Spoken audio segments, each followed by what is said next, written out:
Yes mga lods, and gagawa tayo ng tinatawag nila mga lods sa Bicol kasi mga lods, ang tawag nila dito ay palukag. So ito mga lods, sinabis natin natikman ito, napakasarap nito mga lods. Ito kasi yung gustong gusto ko sa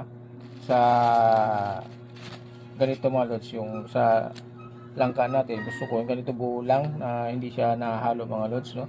Ayan, mayroon ng timpla mga lods, mayroong sibuyas, bawang, at nandiyan na rin yung ating siling haba. At nilagyan ko rin ng ano yung mga lods, no, yung nilagyan ko yan mga lods ng paminta. Ayan, nakita niyo yung paminta mga lods, durog lang na paminta nilagay ko dyan. Ayan. At yung ating daing na labahita mga lods, no. Ayan yung ating labahita. Ayan. Tapos mamaya mga lods, ilalagay na naman natin yan. Ayan, meron rin asin yan. Timplado na rin yan, may asin na yan mga lods. At lalagyan din natin yan ng seasoning. So ayan. Ay yung kanya mga pangrekado natin mga lods, yung labahita. Ito mga lods, hindi natin hahaluin ito. Kapag nilagay na natin yan dyan, ayan, kasama yung ating mga dilis. Ayan, meron rin tayong dilis mga lods, no? Pag nilagay natin yan dyan, hindi natin haluin yan. Ayan. At hayaan lang natin siya mga lods na ito ay kumulo ng kumulo hanggang sa lumambot yung ating gulay. Ayan, ngayon mga lods, hindi natin hahaluin yan. Ayan, hayaan lang natin siya. Bababa yan. Pagka ito mga lods, kumulo ng kumulo yan, bababa na yan. Hindi na yan iimpis na yan siya mga lods. So, makikita natin yung mamaya. Ito, pagka maimpis na, papakita ko sa inyo yung mga lods mamaya. Ang ating ginagawa na to ngayon. Ayan. Lalagyan pa natin ng ano mga lods, no? Masarap din kasi mga lods yan yung ating gulay kung maraming halo. Ayan. Ayan, ito yung dilis. Lagyan din na siya ng seasoning yung mga lods, no? Ayan. Lagyan natin ng seasoning yan. Ayan. Ayan mga lods, at atin niyang isasalang hanggang sa ito ay lumambot at maluto na. Ngayon pagkaluto nito mga lods, makikita, iimpis yan.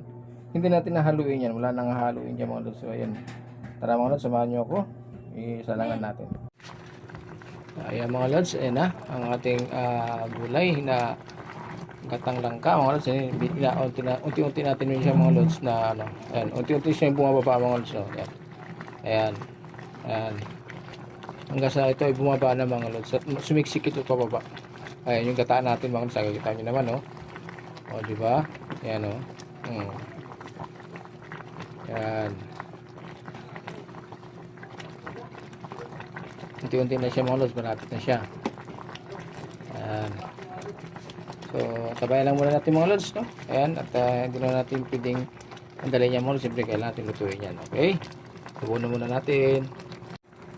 Ayan na mga lods, ayan na, at panluto na ang ating ulam mga lods. Ayan, ang bango-bango niya mga lods. Wow!